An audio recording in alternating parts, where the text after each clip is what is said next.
You all should be hearing me just about now. I know my neighbors did.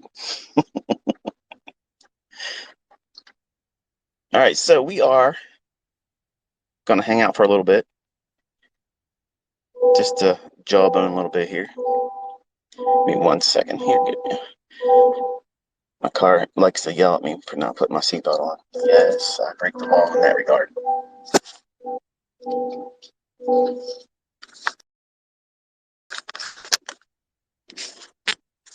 But for this one, I guess I'll have to wear it because it'll chime and chime and chime for a minute before it turns off. All right, so this week we had some non-farm payroll action. And in case you're wondering, if you don't want to be sitting through this, that it should be recorded. So that way you guys know that let's sit here and listen to this. You can come back to it later, I'm assuming.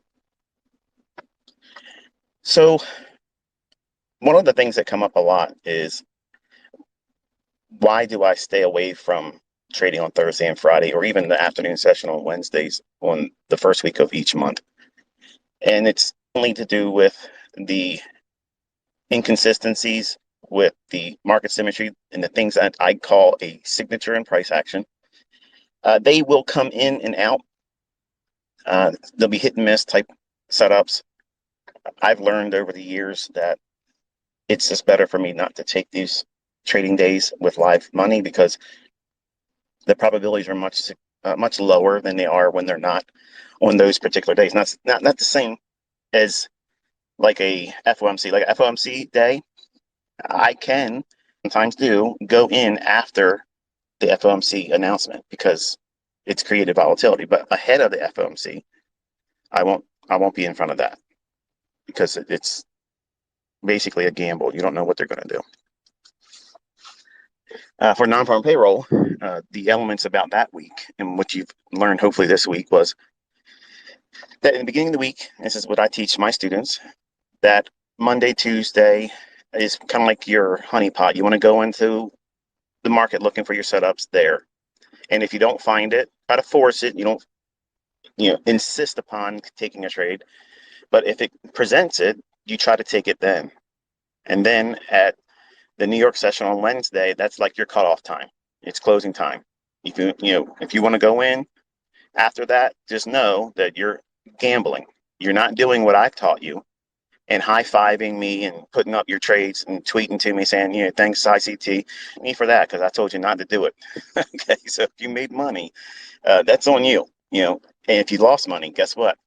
That's on you too. But I see a lot of folks that will post, hey, what do you think about this? What do you think about that? And apparently they're not listening, because here's what I think. On Thursday and Friday, you shouldn't have been trading. That's what I think. And what do you do on those days? Well, basically, you're students, okay? You're learning. And even if you've been trading for a while, if you're listening to me, you are a student, okay? You're learning what it is that I do, whether you're going to use it or not. You're a student. So you don't want to be doing the things that I'm telling you not to do, because if you do that, you're wasting your time under my tutelage. You're not going to benefit from it. Apparently, some people like to come and they'll say, hey, look, ICT says don't do this, but I made money over here. Okay, that's fine. When it rains on everybody. Okay, that doesn't mean that you did something right that day. It just means that when I first started making money years ago, back in the 90s, I had 9 months of sheer luck, folks. And it's not painful for me to say now. It was painful at the time to admit to myself that I wasn't as good as I thought it was. Like, I thought that books that I purchased and VCR tapes and CDs and everything else, well, not CDs, but DVDs were coming up then. And I thought that logic was building me into a juggernaut. And, well, the only thing that was a juggernaut is how fast I blew the accounts. Because once the market started going into a trader's environment where everything stopped going parabolically one direction up, I discovered that I didn't know how to trade. And that was very painful to watch me blow not 1, not 2, not 3, not 4, but 5 accounts. 5 accounts in 1 year in the 90s, trying to force what I thought the books were working for me initially with. And it's a terrible experience, but when I tell you these things, what to avoid, what not to be doing, and then I see folks going out and doing the very thing I tell you not to do. And the worst thing that can happen is for you to find short-term success doing the things I tell you not to do. That's exactly the equivalent of what I was doing for 9 months in 1993. And it was not skill, that was luck. And you were lucky if you made money on Thursday. You were lucky on Friday if you made money. Now that the dust has settled, it's Saturday.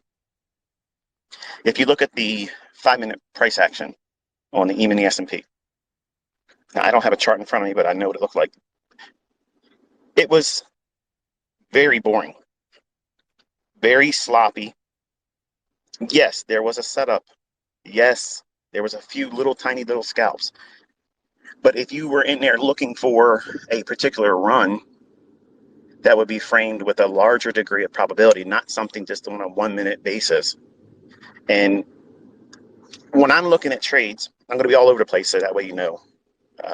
It's probably going to be difficult for some of you guys that are sticklers about, why don't you just stay on one topic? I'm not going to be able to stay on a topic because I'm literally speaking as my mind goes. So this is what it's like to be in my head. I may not completely close a topic, and if I don't act on something, obviously just tweet it to me in response to this post or this recording, and then I'll address it if it's something that's noteworthy. If it's something that's already been mentioned in other videos or things, and I'll pretty much just, I'll like your comment saying I read it, but doesn't mean that I'm going to answer it because I've already answered it somewhere else. But when I see folks posting that, hey, thanks ICT, I made this much money on Thursday or Friday of non-farm payroll week. I'm not going to high five that. Not because I'm ignoring you, not because I'm trying to be ignorant, but I'm trying to show you that you're doing the opposite of what I'm telling you to do. And some of you just simply want to have those war scars. Like you want to be able to go through what I went through, or anybody else that blows accounts, and I got the war scars to prove I earned my stripes. If I could go back in time and I could have someone like what I'm trying to be, I'm doing my best to be the very thing that I was wanting to be, or not wanting to be, but wanting to learn from, someone that had the experience, had gone through the pain, suffered, lost real money, and then found a way to make money. That's somebody that I would have completely subscribed to, absolutely took everything they would have said to heart. And that's my motivation in doing all this stuff, because if I can save one of you from putting yourself through what I put myself through, then it's a success for me. But it's almost like a confessional too, because a lot of you look up to me as like this superhero kind of guy, and you view me as something that I'm not. I'm not like what many of you attribute characteristics like. It's undeserved. I'm an average little person. Okay, I'm not really a big deal. I came from a small town, and I was fortunate to find my way in certain circumstances, certain chance meetings, and I've been blessed by a really big God. And that's who's behind me. That's where I get the tenacity to stay with it. That's who kept me going when I didn't have an ICT encouraging me. It would have been great for me to have somebody to sit down like this and kind of like just talk to me, be a friend, be someone to encourage me, because I was in tears just about every other day back in the 90s. I was so frustrated. I used to work, and I'm thinking about it right now as I'm driving. On Saturdays, I would get up real early, and I used to do a vending route for a guy out in Owings Mills, Maryland. And I didn't make very much money, and you've all heard this story before, but I had to go service a nursing home on, I can't remember the name of the road. It'll come to me. Fayette Street, downtown in Baltimore. Not a really good neighborhood, and I was always wondering if I was going to get robbed, but I never did. But I spent 5 hours of my Saturday as a young man, just turning 20 years old, freshly divorced. And I would waste 5 hours of my Saturday servicing one account, and I would hate my life. Like, I hated it. I hated the fact that I knew my friends and my family were home, like you probably are right now. Some of you are probably working, some of you are listening at your job and you're cheating your boss. But I hated my life on these days. So every Saturday, I go out and I take a drive. Now I'll cycle through both of my Corvettes because I got to keep them moving and keep the battery life on them because I don't put a lot of miles on them. But I'm thinking out loud like I usually do on Saturdays, where I reflect on when I was a younger man, before I knew what I know now. And I was only making $315 a week. 50 of it was paid in under the table in cash for servicing that Saturday account. It would take me 5 hours to get up, drive out to Owings Mills from where I lived, pick the truck up, load up the things I need to put in the vending machines and go service it, drive down to Fayette Street, then drive back up to Owings Mills, fuel the truck up, do the whole thing. And the whole time, I'm looking at the clock thinking, I'm never going to be able to see my girlfriend on time. She's going to be upset. You know, the whole thing, every one of you young guys are thinking all the time. That was me. I did the same stuff. But while I was working and while I was driving to and from, I was looking for a way that I could come out of that. And I wanted to start my own vending business. Like, I was going to cutthroat the guy I was working with because he was underpaying me. He took advantage of me because his view was, and this is what happened. I was sitting in the back of the warehouse after one of my route days, and the guy's father, who really owned the business, came in, and real snooty Jewish man. Not that there's anything against Jews or anything like that, but this guy was a hardliner. Just, if you're not Jewish, then you're nobody. And he said, "Where's that young guy? Where'd you find him at?" Because I was always wanting to learn how to fix the machines. Like, I wanted to know everything because my intentions were, I'm going to make my own vending business. I didn't want to be an employee. I knew that when I was younger. But I heard him say, where'd you get him from? And he's like, he applied, and he was the one that kept calling wanting the job. So, and he comes, he never misses a day. Never misses a day. He's like, he looks like he's from Essex, Maryland. He goes, he is. He goes, yeah, you got to watch those guys from Essex. I literally wanted to crawl under a rock at that time. And that day struck a fire under my ass. I was like, you son of a bitch. Let me tell you what money making is all about. I'm going to find a way, and I'm going to come back here, and I'm going to show you sons of bitches what real money is. I crept underneath the dock door so that way they wouldn't hear me. Because I think at the time, Glenn, who was the boss, the manager, the son of the owner, his dad, Marty, he said something that day that literally got under my skin. And I was like, who the hell do you think you are? Now, let me paint a picture for you. This guy, he owned a lot of Section 8 real estate down in Baltimore, made $30,000 a month in Section 8 income, living as a slumlord, okay? His vending business, he had 3 routes. I ran one of them. My route did $147,000. And I guess that was the middle route. The largest one was ran by his cousin. And there was another guy that ran a smaller route that I think it did like $100,000. And granted, the business was 50-50. Whatever you paid, you basically made that. And then you had to take costs of any kind of employee or whatever. And we just simply got really dirt income.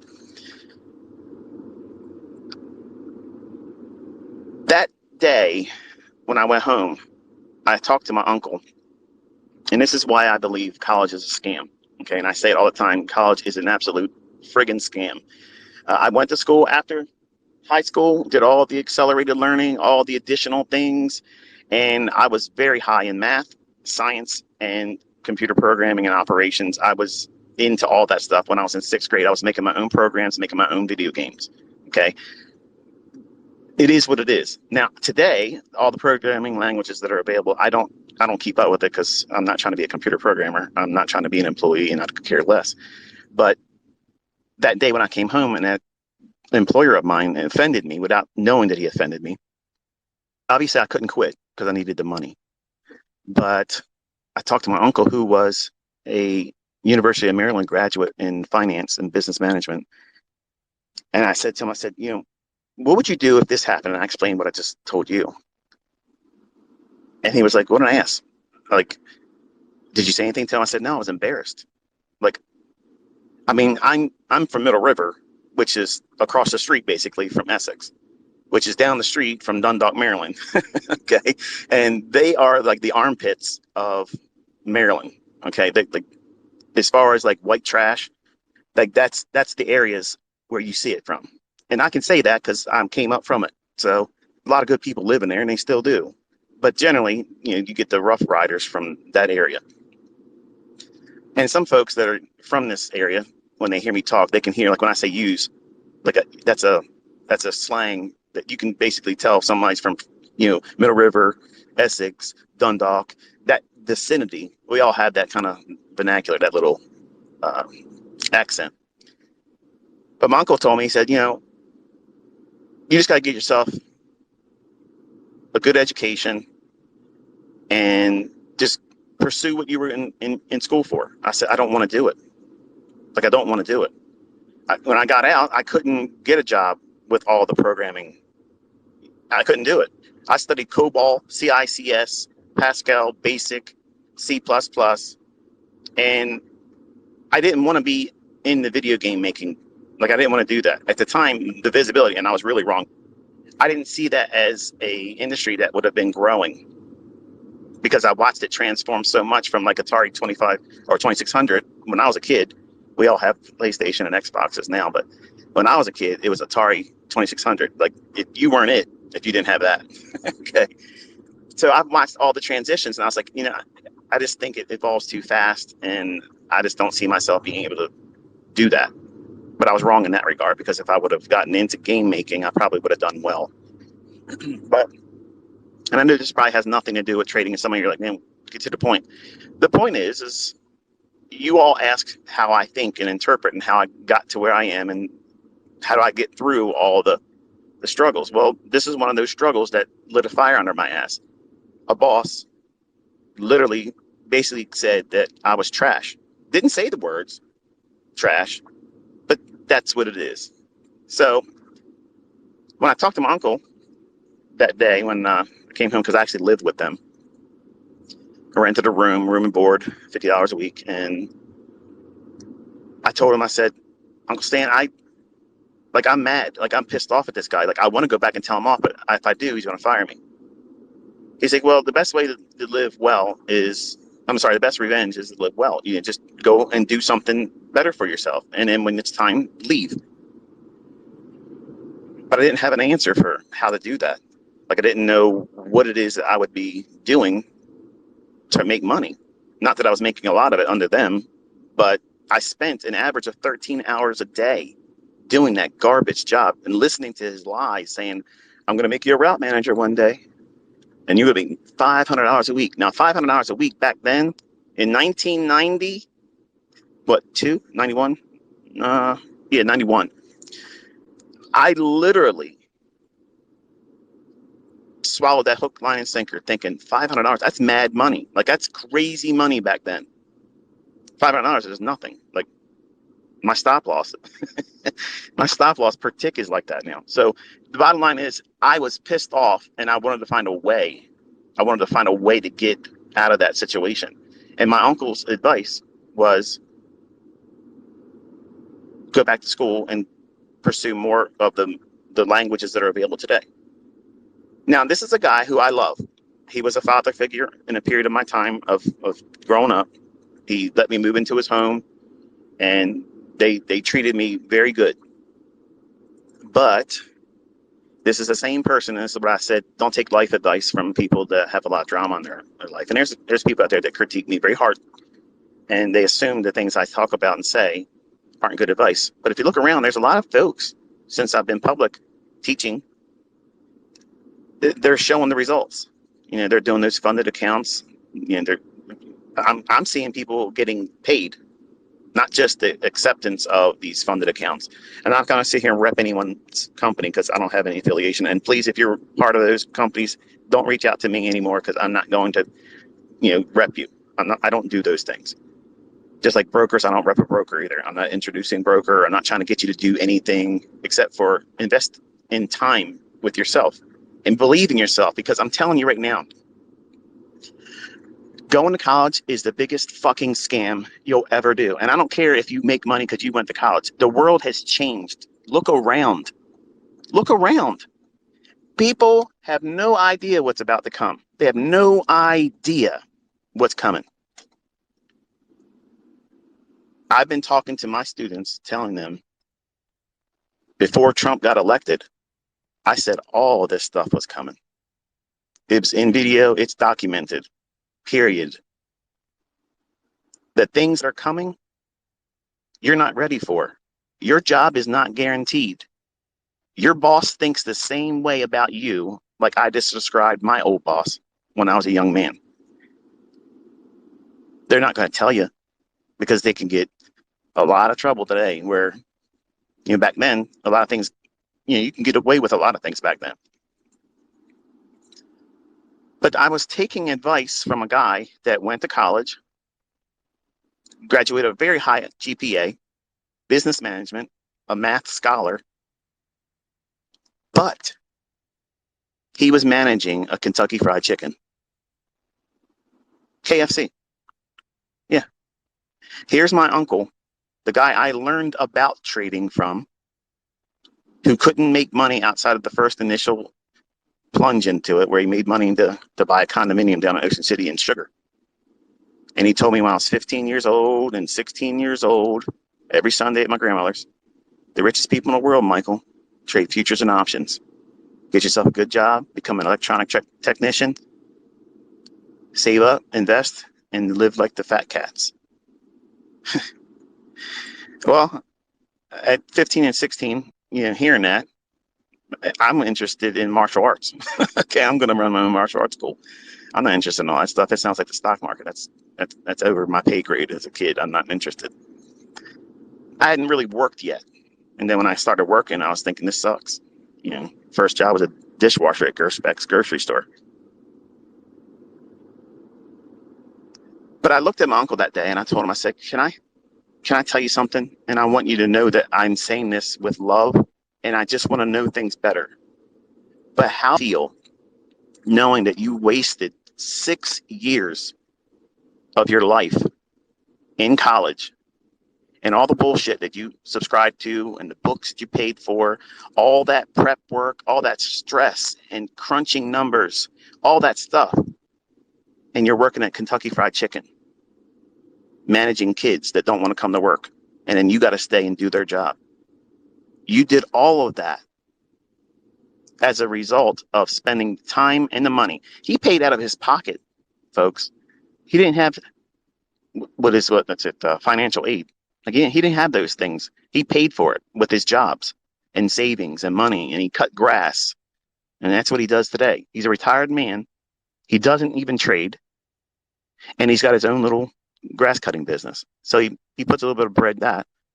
And he's got a pension from Verizon where he retired from. But he was not successful as a trader. He was not successful as a college graduate with exemplary marks in school. Like, his grades were great. And to talk to him, he's a very intelligent guy, very intelligent, but down to earth too. And I love talking to him. I don't talk to him as much anymore, but that day when I asked him that, it was like I crushed his soul. And it was not my intention, folks. It was not not my intention. But I wanted to know, have you observed, have you noticed that you worked your ass off and you told me to do those things and I did it? And guess what? Both of us are in the same position. We can't use the shit that we paid for in school. Nobody wants. Hang on, this guy's getting ready to try to do. Can you slow down, fucker? This guy's literally trying to fucking run me off a fucking one-way bridge here. Give me a fucking dickhead. All right, get out and beat this motherfucker's ass. Stupid bitch. Told you I was bipolar. Apologize for that. So I asked the guy, my uncle rather. And I said, listen, you know, do you honestly believe that that was the best decision for you and I? Like, I took your advice, I listened, and nothing came from that. And the look in his eye was like literally like, man, it was noticeable to you. I don't know if he was ignoring it, like the elephant in the room, but I know my aunt, who was married to him, looked at him like, you know, he worked really hard and let's just never talk about it. He never could make it work. He went on so many interviews, and they never hired him. And I never got an interview, not one time, all of the resumes I put out. And I had a better GPA than he did. Not one interview. So I wasted my time. I wasted my money in a field that was the future: programming, technology, and information systems. I wanted to be a systems analyst. And guess what? I was a vending machine operator. I filled coffee machines and candy machines and soda machines, and I could take them apart and put them back together. I could tell you what's wrong with them without even being on that location. But it didn't pay money unless I owned the route. And then one day, while I was doing the vending route, the conclusion came to me that, you know, even if I have this vending route, if I have a route like this, that means I got to hire somebody. Do I trust somebody to be able to take the cash out of the machine and bring all the money to me? Because I got robbed one time. They broke into the back of the truck. They literally pulled the safe that was bolted in the back of the Isuzu truck.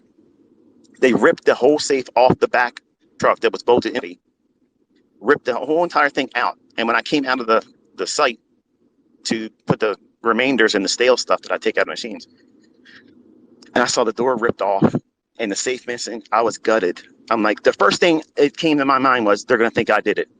That was exactly what I thought. Why did I think that? Why would I go to that conclusion immediately? Because of that piece of shit that you got to watch those guys from Essex. And I've been honest. I haven't even missed a day. I've never missed a day. I came to work all the time.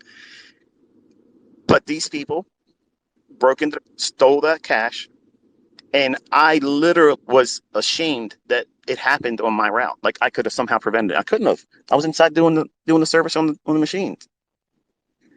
So I sat there for 10 minutes trying to figure out, how am I going to work up the courage to call in and tell my boss that I just got robbed? Thankfully, not at gunpoint or anything like that. But I had to sit there and wrestle with, hey, this is what it feels like to be violated. I've never experienced something like that before. I've never had that moment where something was taken from me and it wasn't mine, and that makes it even worse. But when I called in,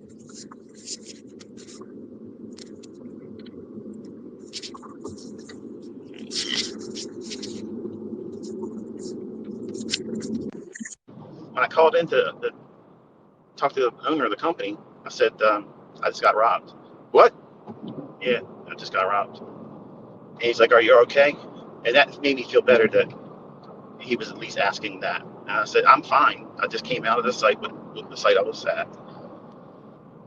And I said, they tore the door off the back. So it's a roll-up door. That's going to cost you money. And they ripped the entire safe off the floor. Like, it's gone. Like, it's completely gone. And he goes, did he have any video camera back there and like that? Any kind of guards? And I was like, there's nothing here, dude. Like, this is the site I'm at. And it was like a dilapidated old rubber hose making company. So it was almost a failing company. So there was not a lot of technology back then, and nobody was really worried about guarding a place like that. So apparently somebody followed me around, tracked me, and then figured that was the place they were going to do it. And it was like the third stop away from my last of the day. So all the money that would have been in there, you know, was theirs. Well, when I got back to the shop, the owner's son, Glenn, who I had an affinity for, even though his dad's a dick, I saw an Entrepreneur magazine, sitting on his desk. And I was looking at it, and I'm thinking to myself, entrepreneur. Remember that day when you said that you were going to be a martial arts instructor and you got all the credentials to do it, but you never did it. Here you are filling vending machines. You just got robbed and you feel like shit. So I picked it up and started thumbing through it. And I saw things in the magazine that I liked. Like they were like pictures of boats and stuff, yachts and things like that. And I was like, you know what? I'm going to ask him if I could take this home and borrow it. And I said, Glenn, do you mind if I borrow this? I'll bring it back tomorrow. It won't be messed up. He goes, no, you can have it. So I took the magazine home. And I went home, did my normal thing, coming home, shower, work out, eat, sit around, and I started wanting to go to sleep. I grabbed the magazine, I was looking at it, and I thumbed through the back of it, and there was this little tiny low classified ad that said, real money, real people. Call this 1-800 number and get free information. So I did. And in like a week, I got a little cassette tape. And obviously, many of the old people here, the old time students, they know that was the Ken Roberts Cartridge course that ended up buying, that put me on the mailing list of Larry Williams stuff. The rest is history. But when I started making money trading,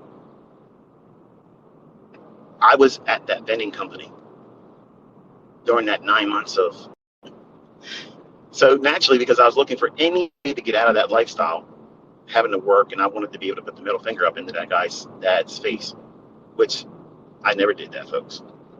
I'm glad I didn't, because I'd probably regret it today, but I'd be lying if I said I didn't want to do it, because I did.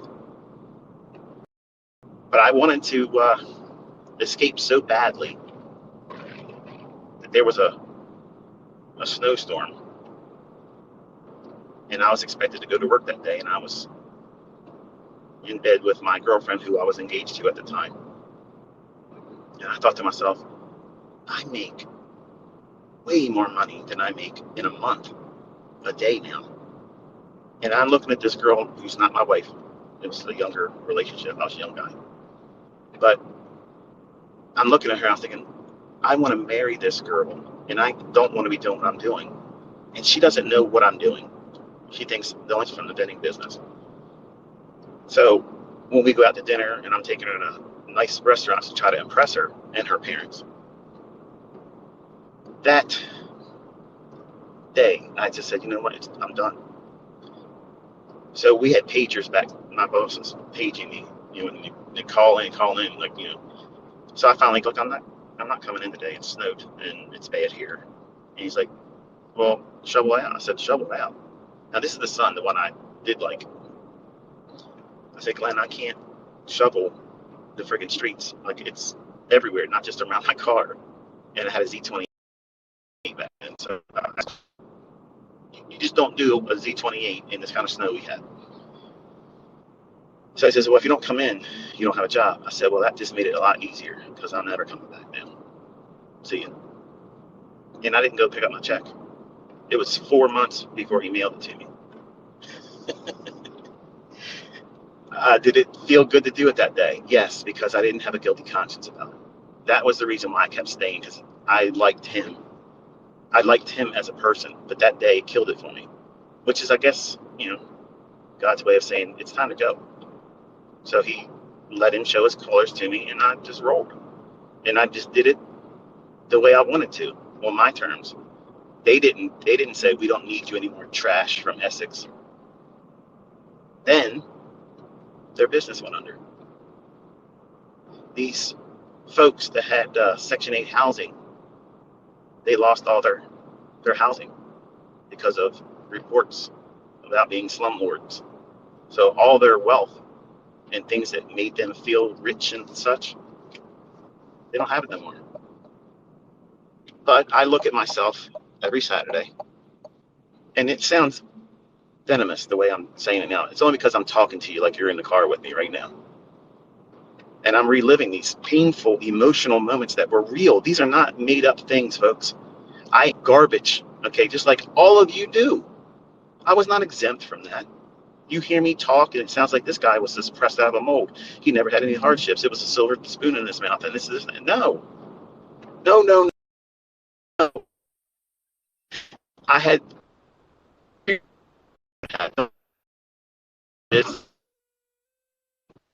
If I knew when I was younger, and it's not because I'm lazy, because I'm not lazy.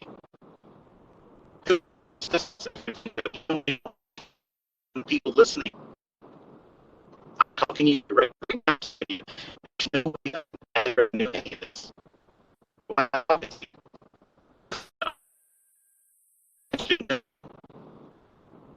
I'm a real person. I'm through these things, just like you're going through your things right now. And you'll think about this conversation when you're older and you have more experience behind you. And then when you've succeeded, you'll say, you know what? I remember that time when ICT was out there driving around, almost beat somebody's ass for almost running off a road. That day, he said some things that really resonated with me. And it made sense at that time later on, not so much meaningful to you right now because they're my experiences. Maybe you don't have the hardships that you live with. And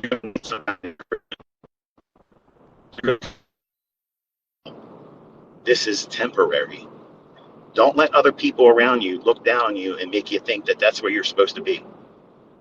No, you are not where you are right now. You found me because you were supposed to find me. We crossed paths because you are expected to use what it is I'm teaching. You didn't find me by chance. Do I ever advertise? No. You ever seen any ads? Nope. No coupon codes, no special deals, no deadline. If you don't do it by this time, that's all garbage. That's people that need to sell. I don't need to sell shit. And when you taste what it is that I'm selling, it's real. And then when it's given to you for free, that's treasure. Look how many people are literally energized now. They're able to see it. And all it took for them is to literally engage. Take me for my word only on the basis of test and see if it's true. It costs you nothing but time. If I'm a fraud, if it doesn't work, you'll know right away. I didn't have that, folks. I didn't have those things. Hang on.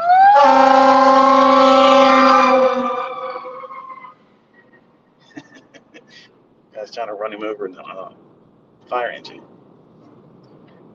See that?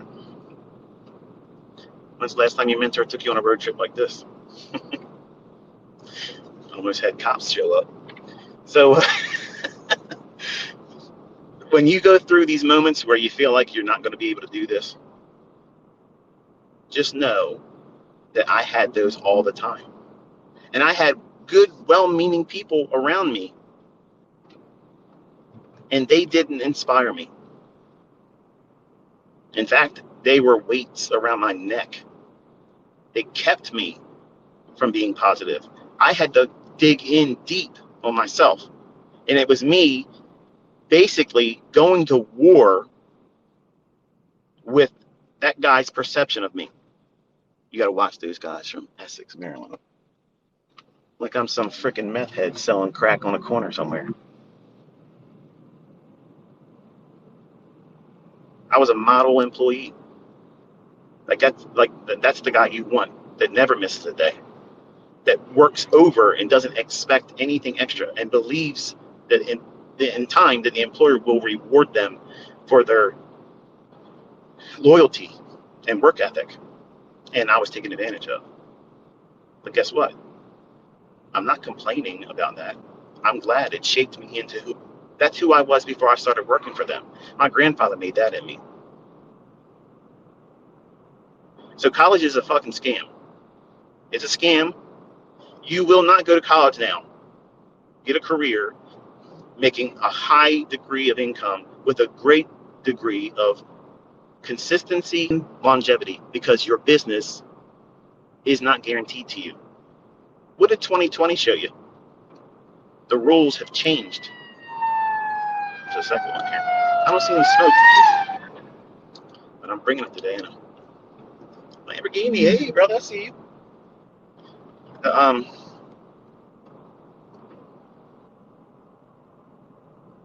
the world's changed, folks. And when I started talking in 2016, about what was coming, I got laughed at. Chicken Little. But I said, everybody on Twitter, I said, everybody needs to get ready because they're going to do something that's worse than 9/11, and it's coming. I said that in July of 2019 again. And in October, I said it also. And then he started censoring my posts on Twitter, and that's the reason why I left. I did not get run off the Twitter because guess what, brother? I'm right here. Bring your shit. I'm right here waiting. Everybody can talk to me. Everybody can say what they want to say, and I'm right here to answer all of that.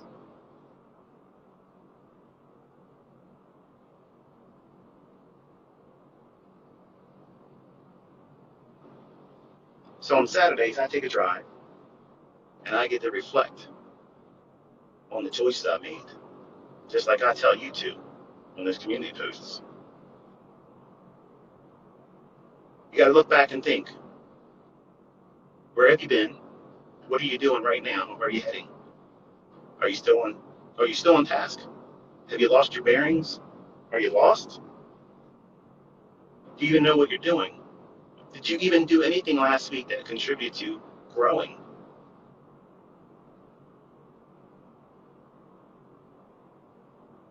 It's not just watching videos. It's not looking at tweets and community posts. It's you rolling your sleeves up and getting out there and getting dirty in it, doing it wrong, and learning from that. That's the part that I thought was the prevention for me, though. Like, I looked at it like, I'm never going to get this. I'm never going to get this. And my aunt would come in, knock on the door, and hear me weeping in there. Like, are you okay? Yeah, I'm just frustrated. What's wrong? You won't understand. And she wouldn't have. Even my uncle wouldn't have understood. Because I was trading live money, doing trades that I could not really realistically afford. And when they went bad, they were bad. But when they were good, I contained that. And I kept telling myself, this is how you keep going. When they look at you and they look down at you and they think that you're a friggin' bum, that you're never going to amount to anything because you live below your means, guess what? They don't know the real you.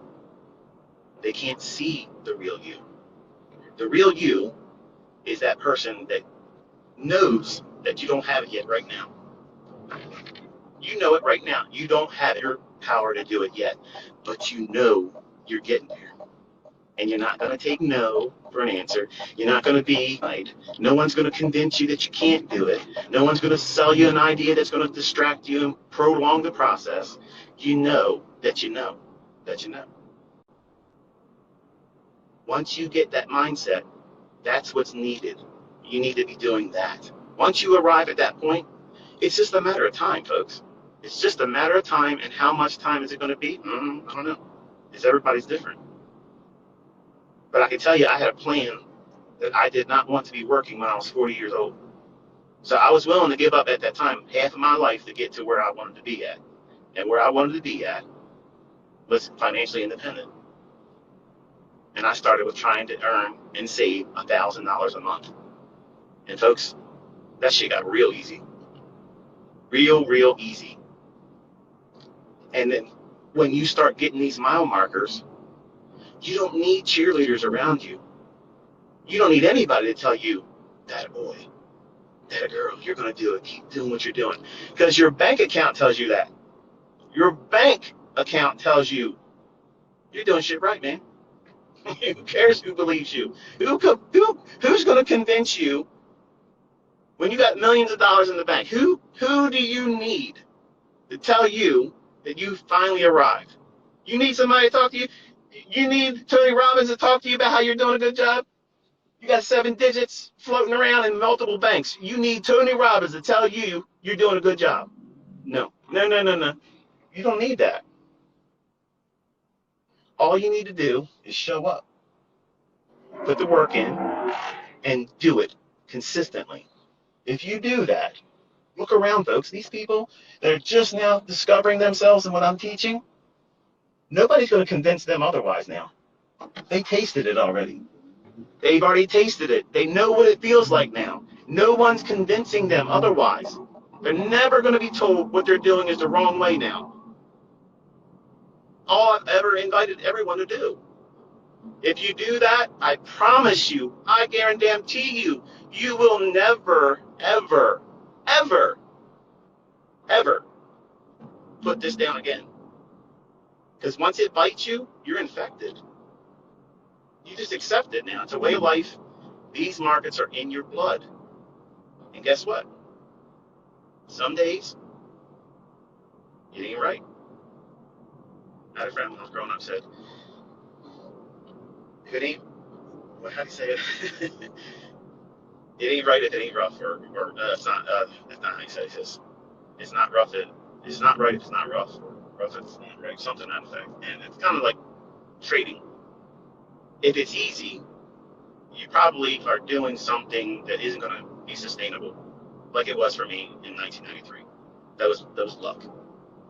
It ain't rough if it ain't right. That was the expression he used to always tell me. And as a young guy, I would complain to him. I'd be like, where do you see us growing up and being later in life? And he goes, I don't know. I'm just living right now. And as cool as it sounded back then, that scared the hell out of me, because I needed to know. I needed to know where I was going to be at. Like, I don't want to be homeless. I want to make sure I can survive. And I'm thankful that I don't have that worry anymore. And I want all of you to have that feeling, that sense of accomplishment. But I know there's a lot of folks in here that don't want to hear this part, but it's the truth. If you don't live right, if you don't do the right things to other people, because listen, and Denny, you hear me. I appreciate you coming out and saying that the things that you've been making ad revenue on, and yes, you do make ad revenue. Those things that you say about me, you came out and researched, they're not true. I appreciate that. But because you profess in whom you believe, that's the reason why I haven't touched you. That's why I won't come back and say anything to you. Touch not my anointed. I don't do that to a brother in Christ. And I understand what you're doing. You want attention and traffic. I get it. But the things you said, everyone knows, and you know too, aren't true. But I have been a blessed man. My entire life, I've had so many blessings, not just in the markets, not in trading, not just in relationships, but my source, my real secret is my relationship with Christ. That's it. And I've always said this before, I'm not a poster child for Christianity. I'm not the model Christian. As you can see, when I get chemically imbalanced, I lose control of my tongue sometimes. I'm like Peter many times. I got foot and mouth disease. I open my mouth, put my foot right in it. And when I talk to all of you, I'm talking to you like you are my best friend, or my son, or my daughter. And I think you can hear it when I'm talking to you, because I mean what I say. And I lived these experiences. I've done these things. And I'm not asking anything for it. I've proven that. I've did millions and millions of dollars a year for 6 years, and I chose to stop. I guarantee you, if I went on Twitter right now and said, okay, I'm opening up shop right now, and in Jesus' name, I swear to God, I'm never doing this again.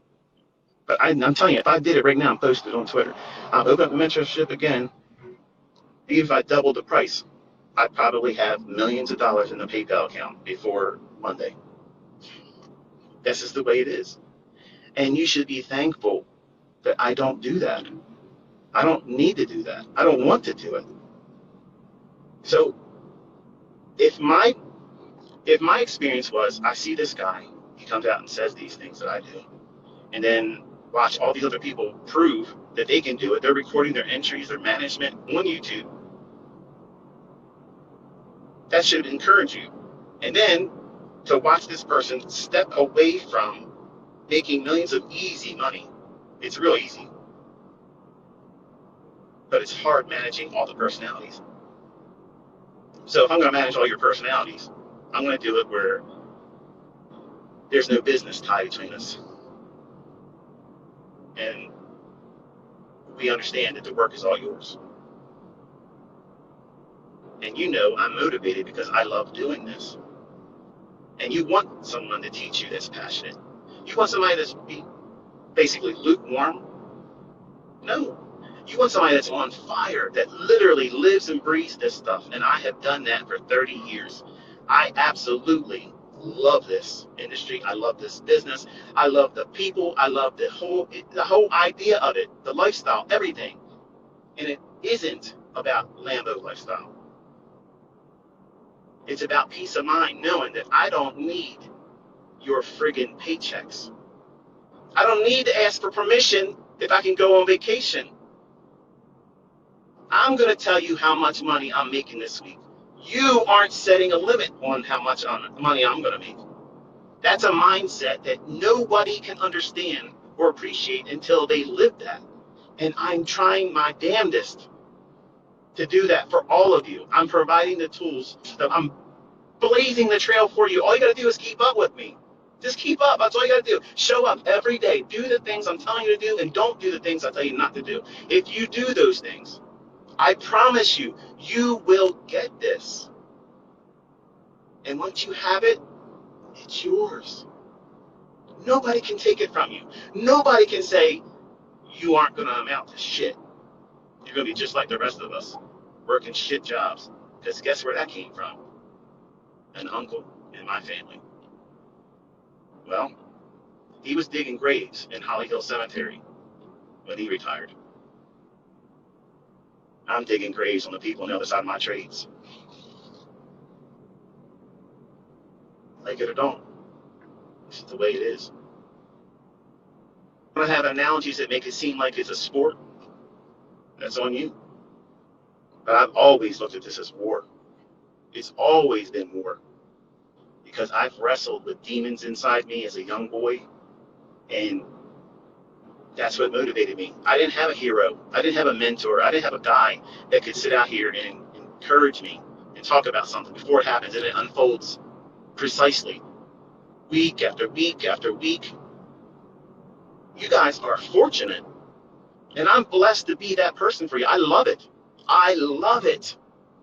So in a lot of ways, I guess God prepared me to be this person because I had to go through a lot of this stuff to understand and appreciate what it is that you're in a mentor. And you may not even realize what it is you're looking for until you see me. Once you taste this kind of way of learning, there's no other way of doing it. It just makes sense. If I tell you to sell here, stop there, you've learned nothing but to trust my decisions. But if I take you to the chart and I say, look, here, if it's above where we are, I'm biased. I'm looking for the need to go to that level. No, there's a learning in that. How many times have you seen me call something and it didn't come to fruition? Not many.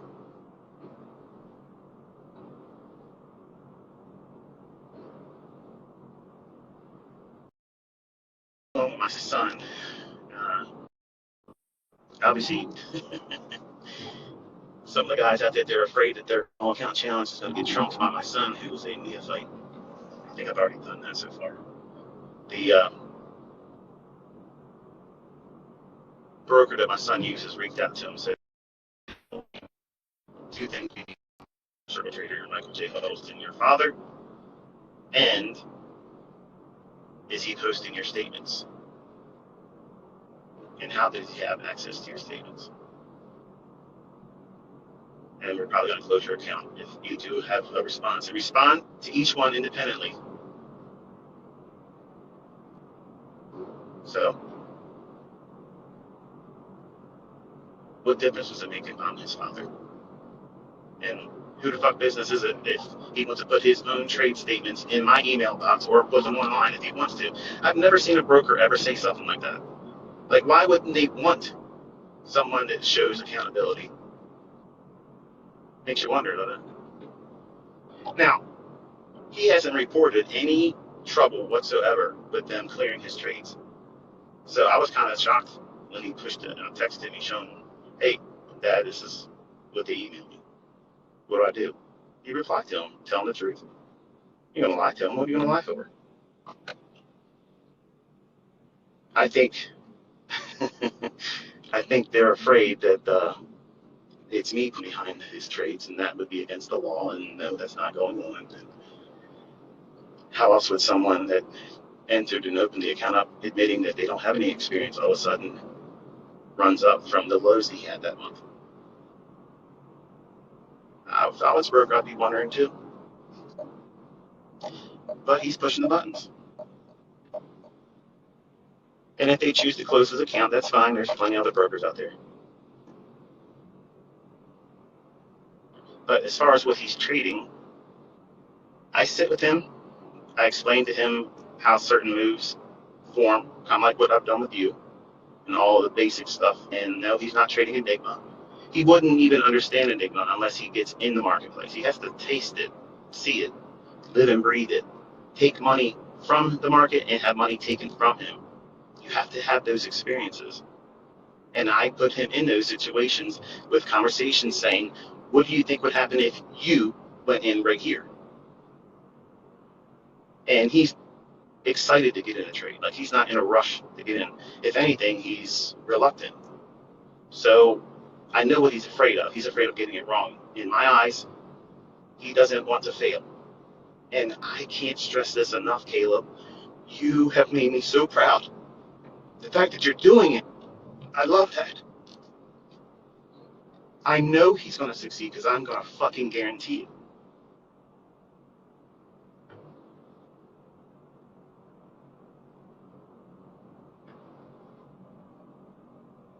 But it's hard for me to him because he wants to walk in my sight flawlessly. And I don't expect that of any of my kids. And when you have kids, or if you have them, you know what it means to feel that. They can't do anything wrong because they're your kids. They make bad decisions, but they're still your kids. But with this, I have waited so long for this. And I'm pouring my everything to him. And I don't want him to be fearful of losing. Fearful of losing. Losing, that is a tax on success. You're going to have losers, man. It's just the way it is. I lose, I get it wrong, it doesn't matter. I still beat their ass. That's the way you have to look at it. Every sports team, every sport, they don't win every down, every inning, every whatever the hell it is. I'm not even a sports fan. I'm trying to draw out other analogies because some of you don't like to hear the war story stuff. But every day isn't going to be a winning day. And I want him to understand that if he does this and he has a losing day, I'm not looking down on him on that. I want to see, does it affect you on the other side of that loss? That's what I'm interested in as his father and as his instructor in terms of trading. I want to see, how does it affect him mentally? Because I'm going to tell you right now, when I was younger, when I lost, I was pissed off. I hated everybody. I could have easily snapped the neck of somebody that came up to me as soon as I dusted $3,500 on a trade that I knew damn well 20 minutes before I should have got out of that thing. But now, the next person that speaks to me, it's his fault. You did this to me, you know what I mean? You know what I'm talking about. So many wives and girlfriends and boyfriends have suffered so many times. Did that time cause that pain? And you want to find some way to put an outlet on it that takes it away from you. But that's what trading is. You eat it and you swallow it. It's good medicine because it makes you the trader. That bad stuff that happens to you, that's what every wildly profitable trader has done a lot of. They ate that. They took those shots. And they kept going. That's why many of you are absolutely you're going to find that this is the most impossible thing for you to do. And it's impossible for everybody in the beginning. until you get that mindset I mentioned earlier, where you know what? Nothing's going to deter me from doing this. I know it's going to feel like I want to quit sometimes.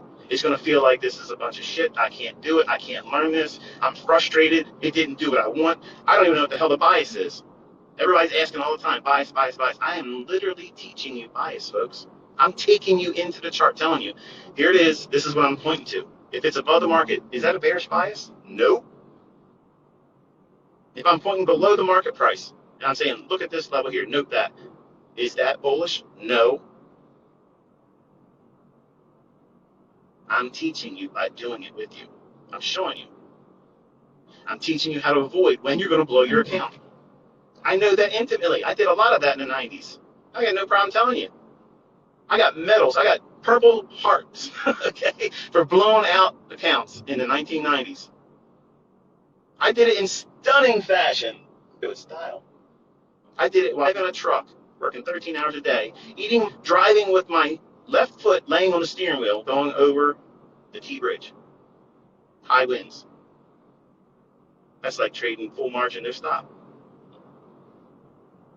And that's how I was trading market, crude oil market, gold futures. I was doing all that stuff and losing my ass the whole time doing it. Well, blew that account.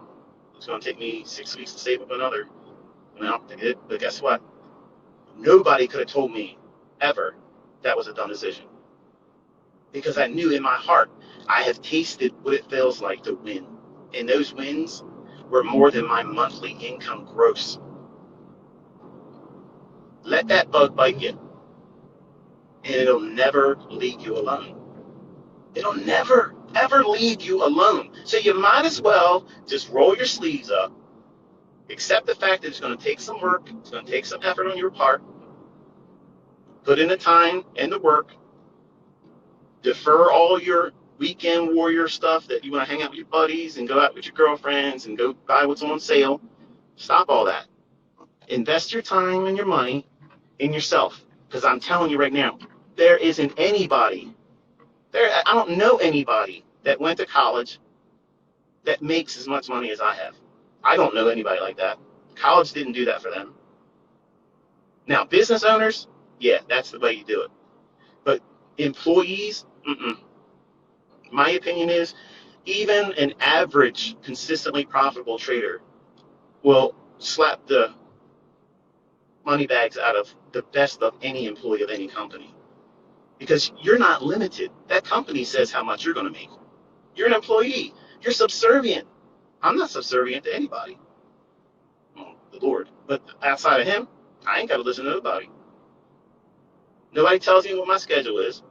No one tells me what I can and can't. Nobody puts a limit on how much I can earn. And folks, listen, I got out of the teaching business, but I could roll right into a signal service right now. I'm not going to, just so you know. But if you learn how to do this, you don't need to have money to do it. You don't need, learn the skill set and then prove to everyone online that you can do it consistently. I guarantee you, they will throw money at you.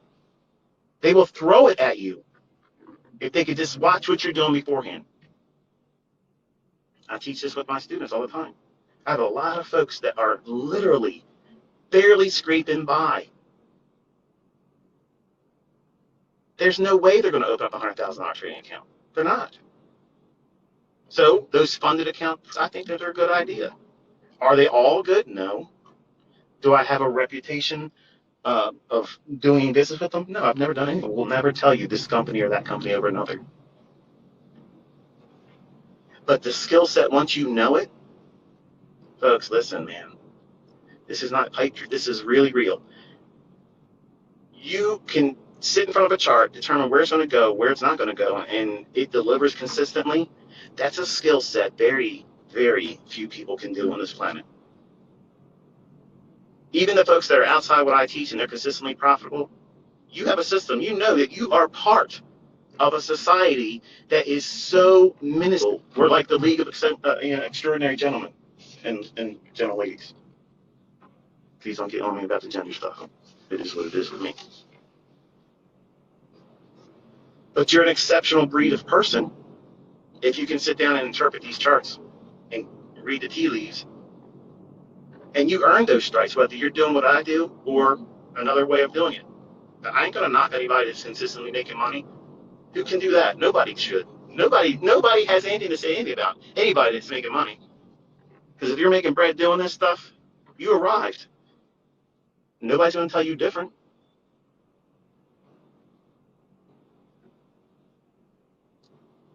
So I drive around on Saturday and I think about how I'm gonna improve my son.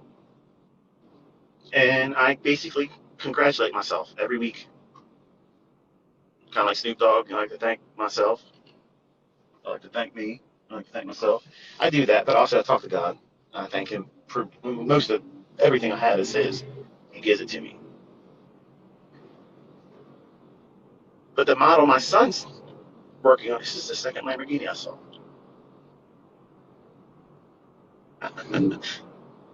Yeah.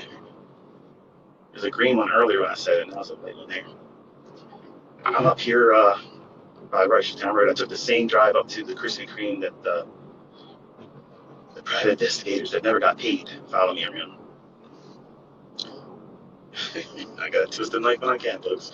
But I talk to my son a lot about what he wants to do, like where he sees himself. Now, he obviously knows that we can live way, way more affluent than I do. He, because he's been working, warehouse job, work second shift. I think he goes in 3 o'clock and gets off at 11 is the normal end time. Sometimes they keep him over if there's things they got to finish. And he does all the heavy lifting part. He stacks up stuff, puts it on pallets, and he's not doing an easy job for a lot of money. It's for him because he's not muscular. He's not built like a shit brick house. He's literally, a young thin guy. So he's working hard. Back hurts him all the time now. And I knew if I left him in it long enough, he would come to me with that desire and outwardly, some of you out here may be judgmental about that. But tell you this: when I was raised by my grandfather, because my father is absolutely a contract murderer. His name is Michael Joe Howington. He is serving 2 consecutive life sentences plus 20 years, and he picked up more time when he broke out of Maryland Penitentiary in 1983. Okay, so there you go. My grandfather raised me, and he raised me as a hard-line Navy man. Laziness was not accepted. You have because you earned it. If you didn't earn it, you don't have it. And when I was younger, I was going to just give money to my kids, and I talked about how I was going to do it openly. And a lot of folks really, hey, look, you think this is a good idea? And at first I was pissed off, like, hell, you tell me how to raise my kids. But one guy sat and wrote an email to me one day. He says to me, like, Michael, I love what you do. I think you're a genuinely nice guy, but I don't think it's a good idea for you to give your kids money. You should make them earn it. And he went through a list of reasons why, blah, blah, blah. And he actually talked about how he was given money by his father, and he went all the wrong directions. And in fact, that's what got my father where he was. My birth biological father, Michael Joe Howington, who is, again, in Jessup, Maryland House of Corrections. Look it up if you want to, do the research on it. He was a murderer. He did it for money because he had a heroin addiction that he picked up when he was in Vietnam. Before he went to Vietnam, he was drafted. He didn't want to join it. My mother and him got together. Obviously, he was one of those guys that came from a family that had money. Not a lot of money, but they had money. And they gave him the apartment. They set him up, and they got him a car, several cars, always gave him cash. And he was spoiled. And he did shit that, spoiled people do. Made stupid decisions. He got married and then slept with my mom when she was underage. Supposed to be born. She was going to abort me. He told her, I'm going to cut your throat ear to ear if you kill that baby. And that's the reason why you hear my voice. That's the only thing my father did for me. He's never spent any time with me. He never did anything with me, ever. But my grandfather raised me. I lived with him. So, my son Caleb, I pushed him into a similar step. He has grandparents that are not doing well. My mother-in-law, she has cancer, lung cancer. She's got like half of one lung, a little less than half of one lung. And her husband is failing. Like, we don't even know how long he's going to be around. We're surprised he's still here. So my son does two things. He lives with them to help them, in many ways like a hospice. Not that they're on their deathbed, but he does a lot of things for them that they can't physically do. And he works his second shift job when they are resting in the evening time. So for the assholes out there that try to judge my parenting or my kids, none of my kids are profitable, successful millionaire traders that I'm about to make money.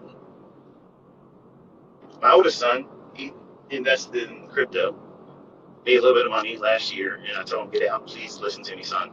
Nope, just the way it is. We had a falling out because he wanted a house and set him up with cash, and he wanted to be like my dad, and I told him I'm not going to do that. And we have not talked since then. He does things in his life that I live, and some of them could get him in trouble. But he doesn't listen. But he's his own man, and he'll have to take those consequences. But he has lost a lot of his money because he didn't listen. I told all of you crypto was going to crash. I don't trade crypto, so please stop asking me about it. I'm not going to talk about how my concepts work or don't work in them. I don't believe in crypto. So if you're trading crypto and you made money, congratulations. But don't attribute it to me because I didn't help you do it. But if you lose money, don't complain to me because I said don't use it. But I say to my son Caleb all the time, I'm like, look, you've never complained about any of the things that you're going through right now. And that's exactly how I was. I didn't complain that I had to stay within an earshot, that I had to be right around the corner to take my grandmother to the bathroom because she couldn't walk. I didn't complain about that. I just thought that's what I had to do. What was I going to compare it to? I didn't have anything else to compare it to. Just like Caleb. So now he has the right mindset. Out of all my children, he has the right mindset. He has worked menial jobs and made nothing, hates his friggin' career, okay, because it's not even a career. It barely gives him any money. His back hurts every single day, and he wants to finally do his own thing. That's the fertile mind that I need. He knows what it tastes like to be living like that. He never one time complained, Dad, can you just do this for me? He's never asked me for anything. He's never done that. My other kids always ask. That's normal, I guess. But Caleb wants to just be able to earn enough money to not worry about money. He's not even trying to be rich. And that's how you get rich. Hear that, folks?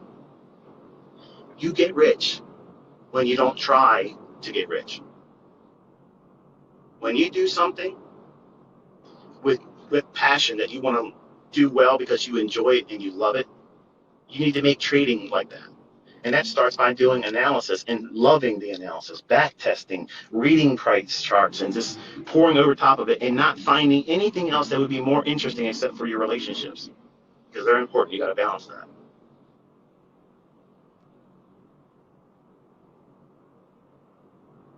I'm going for a while. I'm going to wrap this up here in a couple minutes. But I asked him, I said, I think you're in the right mindset now. I think you have got to the point where you're matured. And I think if you sit down with Dad and literally watch the charts with me, I show you certain things, I believe you'll be able to do this. But I need to make sure that you bring your own personality into this. So character, and to describe him, he's socially awkward. He's introverted like I am. But if he's comfortable with, like me, I'll just go on and on and shut up. Never. Okay, I stop talking when I'm asleep.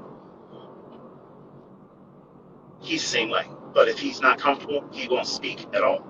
And that's how I am. If I don't know something about something, I don't talk about it. I don't, and my kids will tell you that, though. If dad's not talking about him, we know he doesn't know anything about that because he's not saying anything. But if it's about work, the Bible, God, or anything like that, I can talk and talk and talk and talk and talk and never run out of anything else to say. And it's I don't know, that's the way I'm wired. He's like that. He doesn't have a lot of friends. He's got one friend. That's how it was when I was younger. I had one friend, Sean. He, my son Caleb, he is not confident in himself, and he's unsure about a lot of the decisions that he's going to make, and channels that into his charting ideas. He doesn't want to do it wrong in front of me. So what I'm focusing on is fixing those issues, and it won't be an easy fix. It's probably going to take the rest of the year, if not longer, to overcome that. And you probably know what that feels like. Is even if you're trading the smallest of leverage, you don't want to be wrong. Not because you're in front of your father, but because being wrong sucks. But you need to have someone to remind you that being wrong is part of this, and it doesn't end your career. It doesn't stop you, folks. It does if you over leverage and you overtrade and you just go crazy. Yeah, those individual incremental losing positions will take you out of the game. That's what I was teaching you this week. This is the kind of week, every single month, that will do that to you. If you push too hard, you'll lose your account. Look through the tweets. Stay Friday. Regret. Not a lot of them. I mean, most of them is like, this is great. This is great. Yes, that's awesome. But there's people in here that say, I wish I would have listened to you. And that's the person I'm talking to right now. I'm not talking to the person that already knows my stuff works, making money. You're not my audience right now. I'm talking to the folks that are on the fence or about ready to throw in the towel and say, I can't do this. No, you can. And you're not going to quit. It is bitching. Bitching's part of it. I bitched and quit so many times in the 90s. I quit every 3 months. I quit. I quit every single time until I had enough money to open up another account. That's exactly what I was doing. I was quitting until I had enough margin to open up another account. So no, nope. That's addicted. And you have to be an addict in this to stick with it, because cheerleaders don't exist in this. It doesn't work like that. You have to cheerlead yourself. You got to be the person that says, you know what, I'm worth doing this for. And it doesn't seem conventional. It doesn't make any sense that you would expect to sit in front of these charts and look at these lines wiggling and waggling and expect them to be translating into income going into your bank account. But guess what, folks? That's exactly, when you do it right, that's exactly what happens. But if you do it wrong, and you will do it wrong, I do it wrong, you're going to do it wrong, or sometimes the market's just going to suddenly do something that you didn't expect. And guess what? That usually happens when it's not from hero week for me. So that's the reason why I don't trade it. Period. It's simple. I don't know why it's hard for some of you to get that logic. I don't have an edge in those days. You might. Congratulations. Kudos to you. I'm not knocking you if you can. I'm not here trying to size up anybody because you made money on Thursday and Friday. I don't care about that.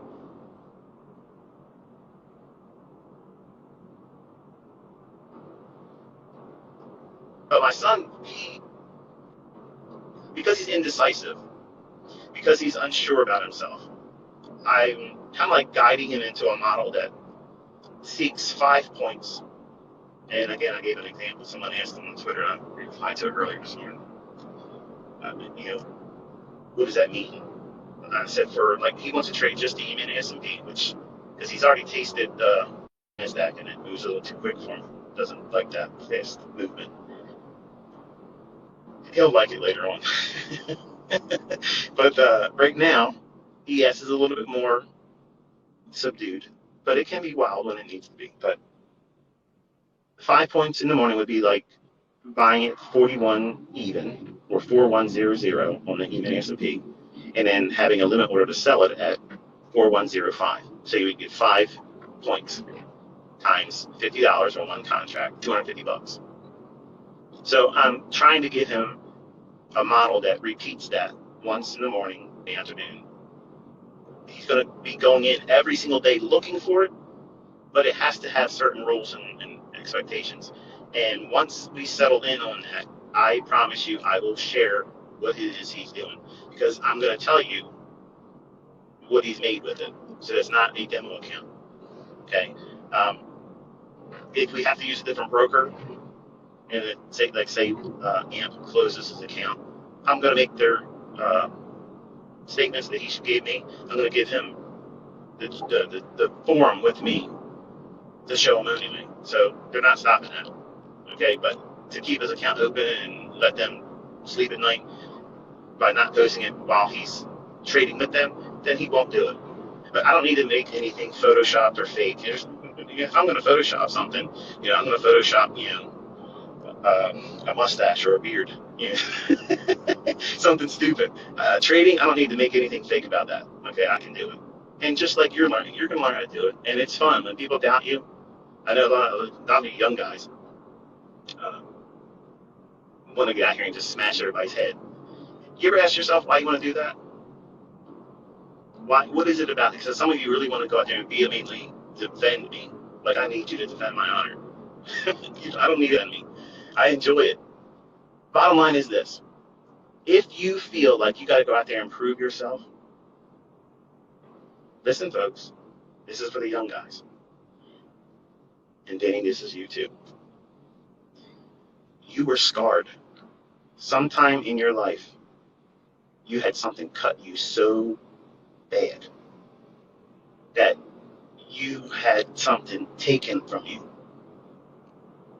Somebody that you loved cut you so deeply that now you have a wound that nothing can fill it except for you proving to them that you are better than they thought you were. You were worth more than they thought you were, and then hurt you. And you want to prove it to them. But because you can't prove it to them, you're going to prove it to anybody and everyone that gets in front of you. And I tell you this because that's how I live my. I can't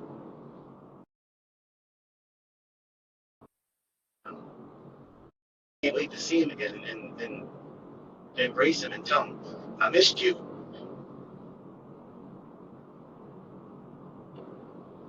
And I hope that he's proud of me.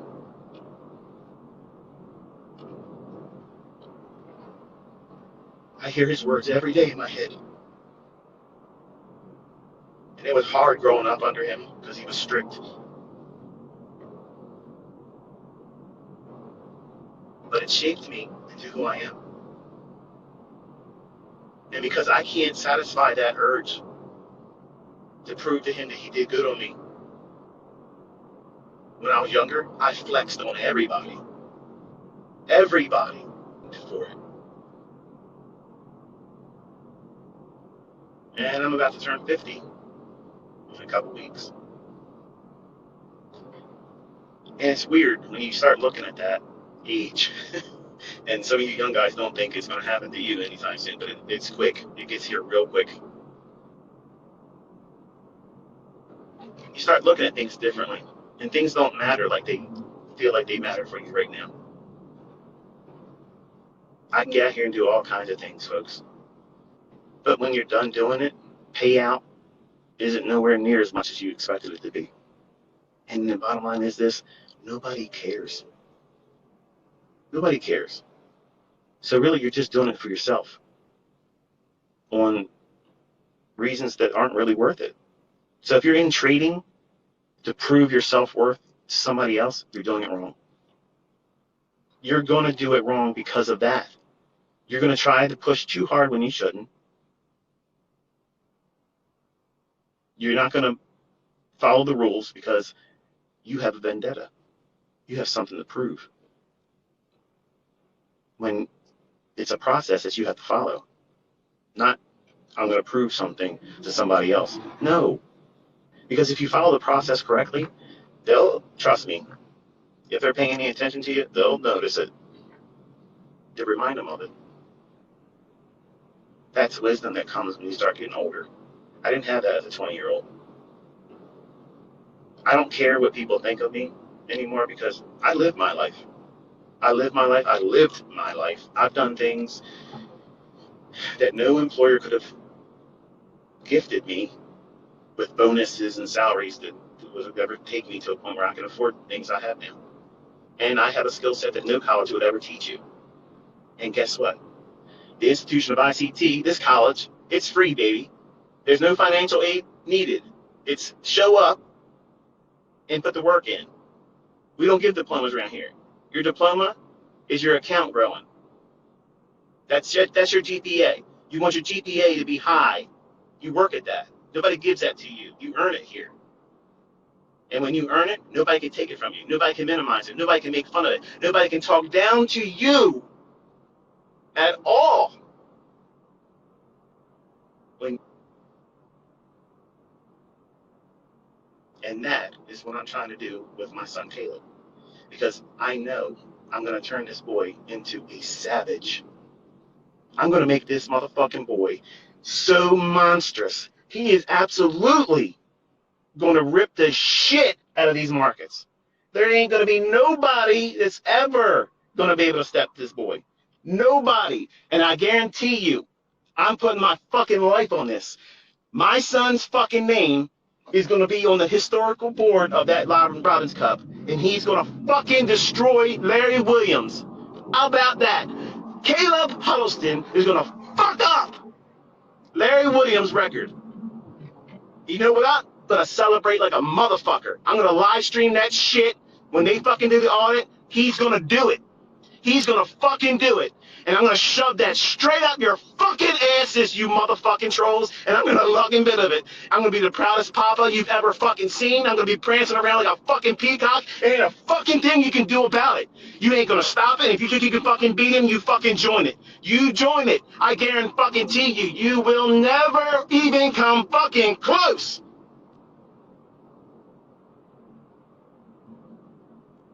You like that crescendo? It's coming. Until next time.